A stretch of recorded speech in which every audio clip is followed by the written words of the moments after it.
And welcome to Roger Brooks Live. I am joined today by Angie McDonald. You are a certified coach of Wounded to Wonderful, a published author, keynote speaker, and the CEO of I Am Consulting. Angie, welcome to the show. Hi, Roger. Thank you so much for having me. It's such a pleasure. I appreciate it. Absolutely. And I know you're down in Georgia. How is the state of Georgia? How are things this week and today, especially in Georgia? Well, our local county, I'm far west from Atlanta, from the metro area, in Carroll County, right next to the Alabama border. And we just had our shelter in place um, mandate issued yesterday. I think we have less than 10 cases where we are locally, but we're just hunkered in and making the best of it and just following the rules and washing our hands and enjoying each other's time with social distancing. So we're hanging in there.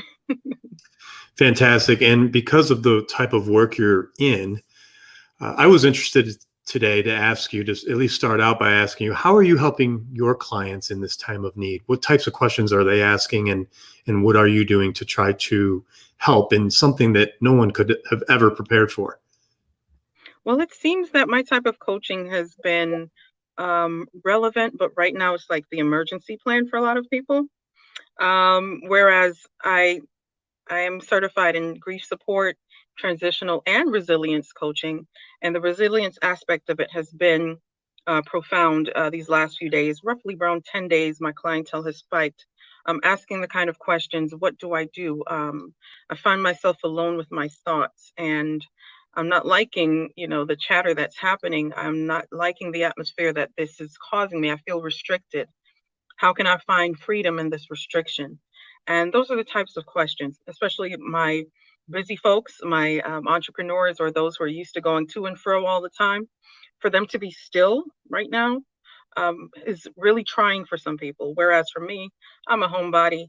I'm a selective extrovert and more so an introvert. So this is like normal for me. But for those who are constantly out there in the trenches doing their thing, it's a challenge. So I'm the voice of reason to help them, find a voice of reason. And why do you think that is, Angie, as far as, and I hear this from a lot of people these days, that it is hard for most people that live busy lives, that are, going to and from work and not much time to think in between. Why is it hard for most people to be alone, or to spend time in silence, or have more time on their hands than normal? Because it hasn't really been promoted to enjoy yourself. Really, the last few years, I would hear the whole message of self-love and self-appreciation, but it's not really expressed in the right way on how to really experience that, how to achieve that. And it does require a little of soul work, I like to call it, your version of just internal homework. What are the parts of me that I don't like? What are my attributes or the habits that I've layered over or covered with the makeup of a career or friendships or clothing or just being, the bubbly outgoing one, but when you're alone with yourself, none of that is true. Where has that come from and what allowed you to just paint over that? And I think in this age of social media and the quick fix, get it yesterday type of mentality, you can create who you want to be. And but when all of that is restricted or limited, or this is all you have, these are the kind of soul work questions that need to be asked. And I'm the one to be the iron fist covered with the velvet glove, uh, giving that those real talks, those real discussions of unlayering the disliked portions of yourself, acknowledging it, removing it, or making it better, and then learning to just love who you are. So that's where I come in. Okay, wonderful. And if we could just do a little role play here, if you don't mind. So say I'm a, Sure. a client and I call you and I say, Angie, look, I just, my mind is racing. I can't sleep that well. I keep thinking about this virus. I keep thinking that maybe I'll get it or someone in my family will get it. And Yeah. God forbid I die. I just can't turn my mind off. How would you help someone in that regard? Well, I asked them to let before we begin talking, because all of that with the racing and trying to get it all out to me, they're not breathing, so they're not allowing themselves to be centered, to actually hear what they're saying to themselves or what they're allowing themselves to receive. And I'll get them to a place of a sweet, motherly snap out of it. But I'll ask them to center, pace their breathing, and pay attention to what's being said. What are you saying to yourself? And I would say, okay, Roger, I understand a lot is going on. There's so much information. We're trying to, we're all trying to filter it in and digest it, but it's not really for us to do that. It's for us to do our part and see if in any way it affects us and what we can do to just really get to a point of self awareness and how to flex that muscle of, listen, I was built for this. Not everything is going to be a bed of roses. There are times where, we go on a roller coaster. It starts off fun, it gets scary, but it gets fun again, and it might get scary, but at the end of it, it's going to end. And it's going to end knowing that you have a chance to either get on it again and learn to enjoy the scary parts and make the best of the scary parts, or build your courage to get on the next challenging ride. So just look at this time as a way to build our ability to embrace, not only brace for, but to embrace the challenge, and learn the parts of you that were built for this and expound on it and allow it to grow. And what comes from growth? The willingness to discover. So this is a time where I encourage my folks with my little hashtag to heal, grow, and discover, Hmm. where whatever is causing you not to feel centered or not allowing you to grasp the aspects that you just need to pay attention to and just move according to what's going to keep you protected, keep you going, and keep you productive. Um, Healing necessarily is necessary to take place. Then comes growth, and from that, like I said, the willingness to discover. And when you say healing, can you talk about that a little bit deeper? And I know that's part of your book as well, which we'll get into. Hmm. So when you say healing, is it healing in the moment? Is it healing of the current thought, or is it the broader picture of healing? What are you referring to there? It's a broader picture of what triggered what happened now, which allowed itself to become a trigger to what may have always been there. And I always get to the deep rooted issues of, things that might create that knee jerk reaction of high level anxiety, of, mental instability, racing thoughts, panic attacks. Hmm. So we want to find out what that trigger is. Some of it is, like we said, the fear of being alone. What caused that? What parts of you dislike, or who told you there's a part of you that you should dislike? And to identify those things, call them by name and come face to face, combat it. And the way I deal with it is with saying words out loud by identifying what's happening, acknowledging what's happening, and then also acknowledging the strength that's deep within to overcome and to conquer that perpetually, even in the face of a crisis. Wow, so well said. So, if you can, let's talk about the art of resilience, which is the Mhm. title of the show today. Um, and for starters, what builds resilience? I know that's something that's really important to you and something you'd like to talk about. There's a few things. And I'll only touch on about two or three that I find as the meat and potatoes of resilience. It's like building building muscle, as if for those of us who are gym buffs, I guess, we don't know the terminology, but when you're there building muscle, it takes a level of persistence, consistency, determination, and mindfulness, willpower. All of those things come together and create a beautiful ingredient of building resilience. And how is that generated? Well, definitely through a healthy dose of self awareness, knowing who you are, not only your name, not only your background or your parents' names or whatever, it's knowing who you are, the thread and the material that makes up all the things, everything that you have to offer. So self awareness is definitely one.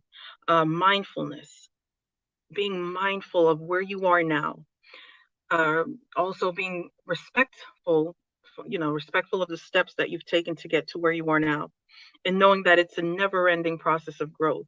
And once you acknowledge that, and stem away from that feeling of stagnancy, that there's always room for growth, always room for evolving and development, and making yourself a student of that, that builds resilience. My experiences with exponential loss, from losing a spouse 10 years ago, from losing homes and businesses and having to start from all over again, and standing online for public assistance. With my degrees and with my experiences, I had to stand online, suck it up, and ask for help. And that in itself builds resilience, because I knew at that time that it will not always be this way. And like I talked about the roller coaster, we know some parts are fun, some parts are scary, some parts make you want to pass out. But we know that that crazy ride is going to end. And when it ends, we're alive to talk about it. And that's what happened to me. My crazy ride with grief and loss of my late husband 10 years ago. I'm here to talk about it with a smile and with reflection, knowing that I've learned to take the notes of what life had to offer, saying, how can this make me better? How can this uh, encourage me to heal? Because some of us hold on to grief as a sabotaging tool to keep us in a place of anger, resentment, don't talk to me, bitter, brittle, whatever you want to call it. But I allowed my grief to encourage me to heal, because I didn't like the feeling of it. So I said, what do I need to do? What are the right steps? What is the conversations that I need to have with myself before I speak to anyone else, to get out of this and get out of it the right way, so I can turn around and tell someone who's in that situation what needs to be said, the measured words, the measured idea, and the feelings associated with it, to go to the next level and go to the best level. So that's what resilience is understanding that yes, your trials happen, but I've always learned that they've come to make you stronger, wiser, and more dedicated to the calling and the destiny that's been downloaded in each of us. Wow. And I'm so glad in there you talked about being able to ask for help. I mean, that's a huge thing, especially today. Yeah. People are losing their jobs every day. Unemployment is at its highest number ever in the history of our country. Hmm. People are going to have to start doing some things to ask for help. One of the things I heard today is, if you have a mortgage, call your bank, because they do have a program where they may defer your payments for 3 months, and it won't affect your Wow. credit, right? Being able to call for unemployment if you lost your job, that's what you worked so hard for. So are those the things you're talking about, like right now in this moment, to build that resilience, is not being afraid to ask for that kind of help? Absolutely, in all respects of the word, is building that courage. Because when it, especially if you've built something or a name for yourself, or you've amassed a certain amount of things, there's going to be some pride in there. But now is the time to exercise the beauty of humanity. And we were not only here to show what we can do as far as striving or thriving, but we're here to show how we can be a fellow connected uh, brother or sister, without even having to have blood relation. And to know that if we look at how our bodies work in unison, consider ourselves as this human race as one body, and every part plays its part. If I'm well at giving, allow me to be that hand. If I'm well at speaking words of encouragement, allow me to be that mouthpiece. If I'm if I have the muscles and the know how to get things moving logistically, allow me to be the muscle. So just allowing us to express the beauty of humanity is another way to just show that resilience is just, it interconnects everything of who we are. And there's no shame in our game, especially here and now. Yes. And the one word that comes to mind, Angie, as you're speaking those words, is vulnerability. Hmm. How does that play into it? Because we may need, maybe you have to take our ego, or whatever you want to call it, down a notch, right? To be somewhat vulnerable. And that's not a bad thing, right? Definitely not a bad thing. It shows great strength. and it shows a level of self-awareness and being mindful of who you see in the mirror. Even if we have flaws and all, but if you're mindful of who you see in the mirror, you can learn to love, learn to appreciate not only who you are at this time with what all the accolades or what have you, but you know that you're wise enough and strong enough when to know to ask for help. And that's when vulnerability comes in. I've learned that I was vulnerable when I was okay with sharing my story, when I was okay talking about it, and knowing that there was a nodule of healing somewhere in there, not only for me, therapeutic for me, but to show someone else that, hey, I'm going through a tough time too. This is what I'm going through. This is what I went through, but I know this bumpy ride is going to be over. And while I'm at it, can you help me out? And that's the beauty of vulnerability, is just showing levels of transparency with one another. That one thing I used to say, and I still say, that I gossip about myself. I give you no room to give any narratives or what have you. I'm going to gossip about me to you, and we're going to laugh about it together. That's where I'm at, and that's where I would love to see all of us at, especially in the beauty of resilience. Right. No, that's a good point, because some people have a hard time laughing at themselves, right? It's in it, Hmm. especially now we're in a different time. I mean, the things likely will never go back to where they were before this virus, right? I mean, we True. have to do things a little bit differently, and maybe that is, um, finding that in a little bit of humor, even if it's at our own expense. Um, Hmm. Being able to call an old friend, being able to, maybe go a little bit outside of our comfort zone that we didn't do before, in So true. building up this resilience of our new selves. Absolutely, I agree with that.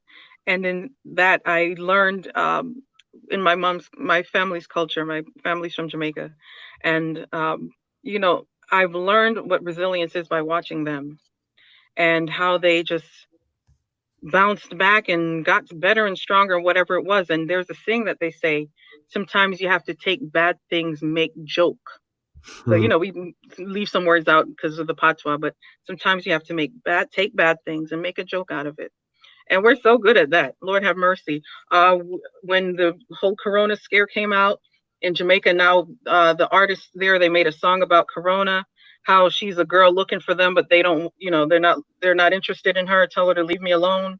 Or we have our home remedies, saying the coronavirus starter pack. So we'd have our Jamaican rum, our honey, or different things that we know, or ginger tea, because in our culture, tea cures everything.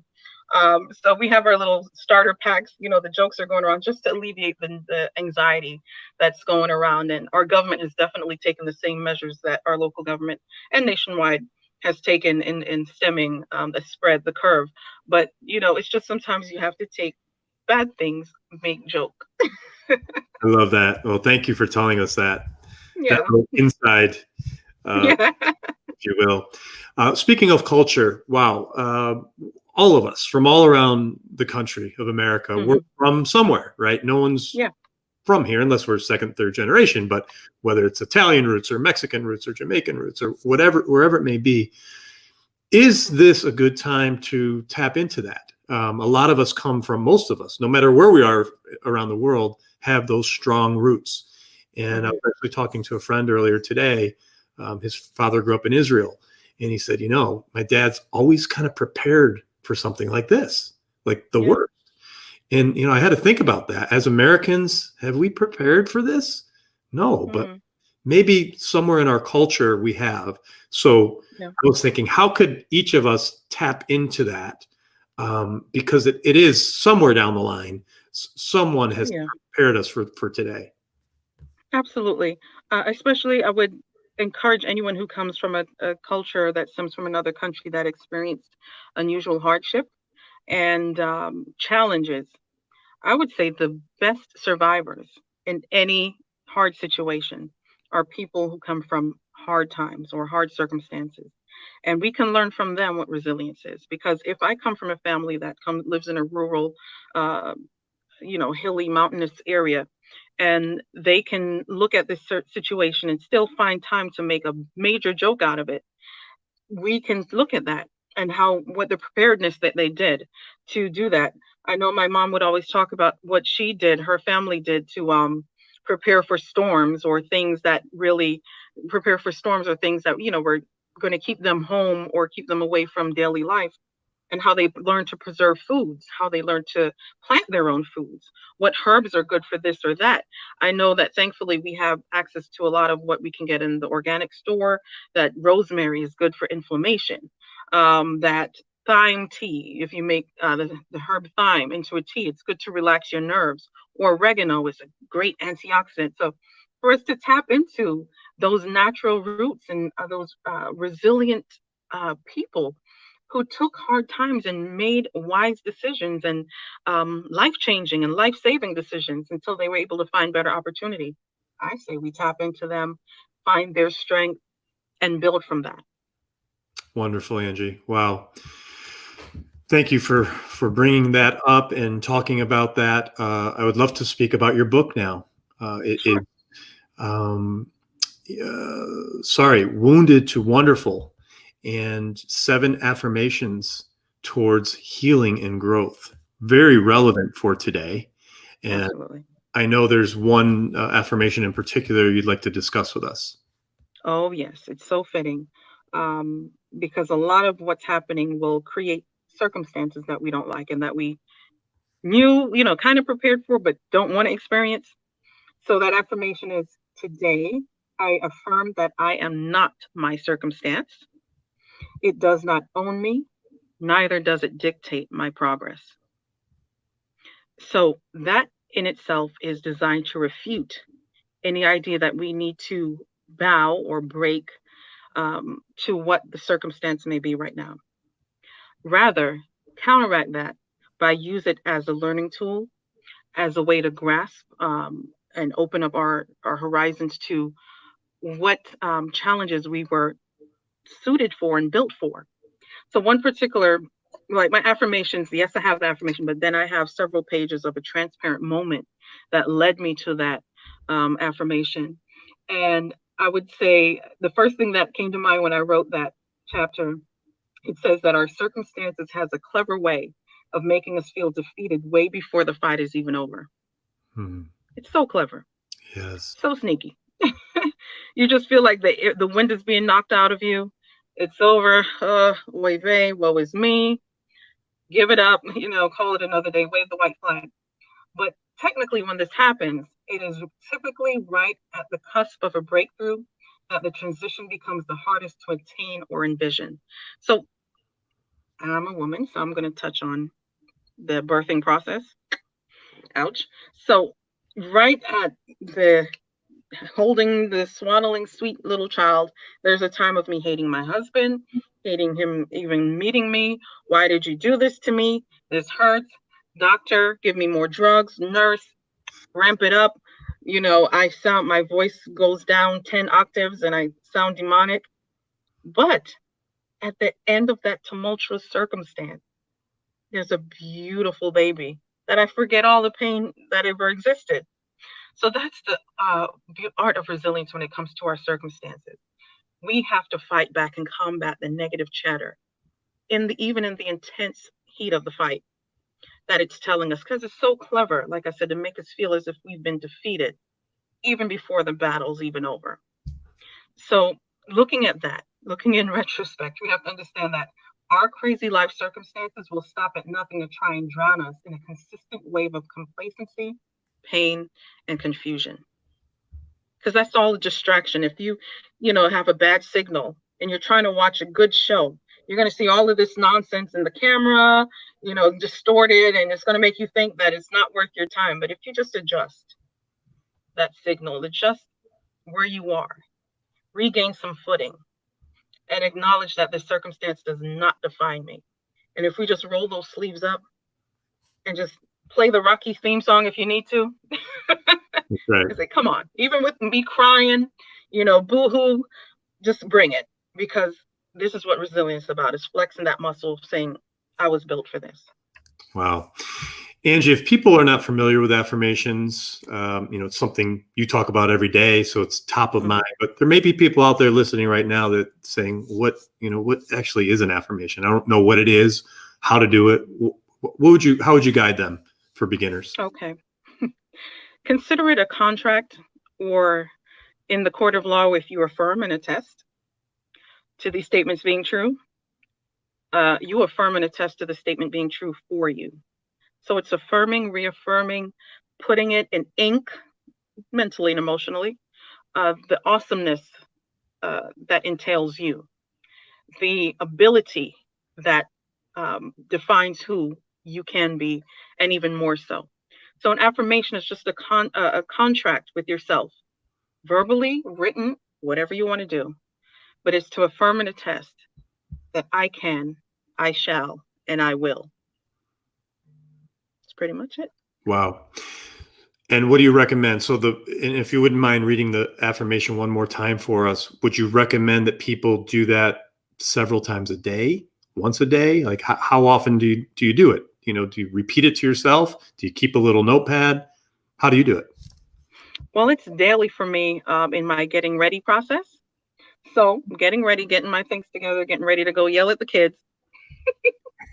I would say today, I affirm that I am not my circumstance. It does not own me, neither does it dictate my progress. So, if you notice in that wording, it gives no room for any negative wording to find its way in there. You're already counteracting proactively any negativity, any anxiety, any less than thoughts, or any less than conversations before you either engage in your day, that meeting, that big project, that proposal, that job interview. It's just a reaffirming and an attestation that you can, you shall, and you will. Wow. And I really like how you're placing emphasis and confidence on Mm. specific words, right? You Oh, said yes. that very confidently.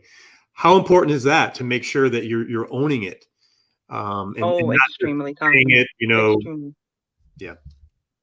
So, extremely important to embrace confidence. That's why, like I said, at this time, I'm dealing with a lot of clients who do not like being alone with themselves. And we need to find out why. Do you take yourself out on dates? Of course, I enjoy it. I walk into a restaurant, one please, and I get to enjoy my company. I get to see if there's any thought processes that are not healthy, that are not conducive. And I say, all right, this is not who I am. All right, this is less than Angie McDonald. And I get to it, I I notate it, and I learn to find ways to improve myself. So it's a constant level of improvement. And saying things confidently, it allows you to not be able to renege or back out of any contract of you affirming of who you are. So affirmations definitely is like a bully to lack of confidence. If bullying was allowed, that would be the only time it would be. Is affirming yourself is a bully to any lack of self-esteem or lack of confidence. He has to back up. He has to go. Wow, I love it. Angie, if people want to reach out to you, if they like what you're hearing today, they say, geez, I really need to talk to Angie. What's the best Mhm. way for them to reach out? Absolutely. I'm available pretty much on all social media platforms, but my website is wounded, the number two, wonderful.com. I'm found on LinkedIn. You can search after linkedin.com/in/Mrs. Angie McDonald. I'm on Instagram. I am Angie McDonald, or Wounded to Wonderful Coaching, either page. Facebook, Mrs. Angie McDonald. And I have a phone number. So all of that is there. I'm easily accessible. If you want my book, it's on Amazon. I found out that I'm the only Angie McDonald on Amazon as an author. That's fantastic. So you'll find me. No excuses. You'll find me. Excellent. Well, look, Angie, this has been great. I hope this is the first of many conversations. I know I learned a lot today, and I know the guests also learned, those watching. So thank you so much. Welcome to the American Real family, and we'd love to have you back real soon. Thank you so much, Roger. I'm grateful, and I'm so glad our paths crossed. I'm grateful. Thank you so much for the opportunity. Likewise.